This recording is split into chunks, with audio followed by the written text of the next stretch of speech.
আজকে আমরা আরামবাগ পাঠশালায় আলোচনা করব কয়েকটি উপজাতির নাম, বসবাসকারী অঞ্চল এবং তাদের সংস্কৃতি নিয়ে।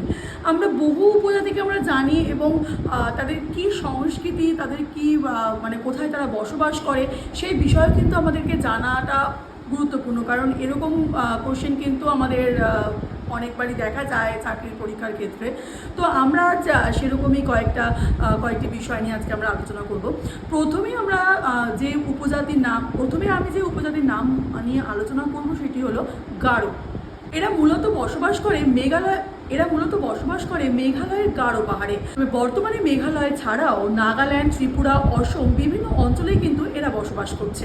এদের মূল উৎসব হলো ওয়াঙ্গাল, যাতে এরা দেবতা মিশি ও সালজমের উদ্দেশ্যে ফসল উৎসর্গ করে থাকে। এদের প্রধান দেবী তাতোয়া রাবুগা।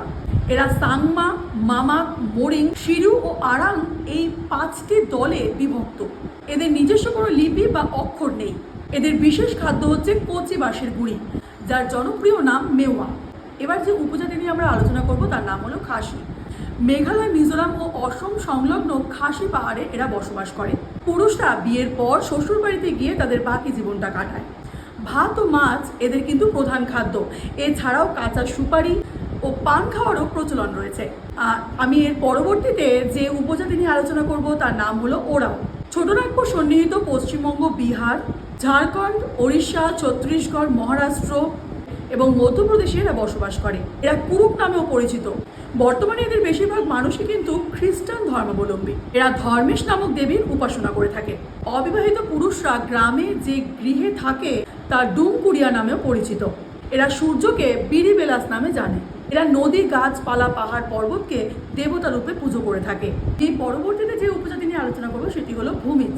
পশ্চিমবঙ্গ, ঝাড়খণ্ড, ওড়িশাতে এরা বসবাস করে থাকে। ভূমিজ শব্দের অর্থ মূলত কিন্তু ভূমিপুত্র। এরা কাঁসাই ও সুবর্ণরেখা নদীর মধ্যবর্তী অঞ্চলে বসবাস করে। বর্তমানে কৃষিকার্য, মৎস্য চাষ ও শ্রমিক হিসেবে এরা কাজ করে থাকে। এরা সূর্যকে সিং বোয়া নামে অভিহিত করে থাকে। বৈশাখ ও ফাল্গুন মাসে এরা এদের দেবী জুহুবুরুয়ের উপাসনা করে থাকে। এছাড়া বৃষ্টির দেবী হিসেবে কর্কটা এবং পশু ও ফসল রক্ষার দেবী হিসেবে বাঘটের পুজো করে থাকে। এরপর আমি যে উপজাতি নিয়ে আলোচনা করবো সেটা হলো খোন্দ। বিহার, ঝাড়খণ্ড, পশ্চিমবঙ্গ, উড়িষ্যায় এরা মূলত বসবাস করে। এরা মূলত কুই এবং কুবি ভাষায় কথা বলে থাকে। বর্তমানে এরা শিকারের সঙ্গে সঙ্গে চাষাবাসও করে থাকে। আর এরা যে চাষাবাদ করে সেটি কিন্তু মূলত ঝুম চাষের মাধ্যমে এরা করে থাকে। শাল এবং মহুয়া গাছের ফলের বীজ থেকে যে তেল নিঃসৃত হয় সেই তেল কিন্তু এরা রান্নার কাজে ব্যবহার করে থাকে। এরপর আমি যে উপজাতি নিয়ে আলোচনা করবো সেটি হলো কাওয়ার। ছত্তিশগড়, মধ্যপ্রদেশ প্রভৃতি অঞ্চলে এরা বসবাস করে। কাওয়ারা কিন্তু বিশ্বাস করে এরা মহাভারতের কৌরবদের বংশধর। এরা ছত্তিশগড়ি ও সাদ্রি ভাষায় কথা বলে থাকে। এরা সাধারণত চাষবাসের মাধ্যমে নিজেদের জীবন অতিবাহিত করে। তবে বর্তমানে কিছু কিছু ক্ষেত্রে এদেরকে শ্রমিক হিসেবেও কাজ করতে দেখা যায়। এরা বয়সে অভিজ্ঞ যে সমস্ত ব্যক্তিরা রয়েছে গ্রামে তাদেরকেই প্রধান হিসেবে নির্বাচন করে এবং তাদের কথা তারা মেনেও চলে।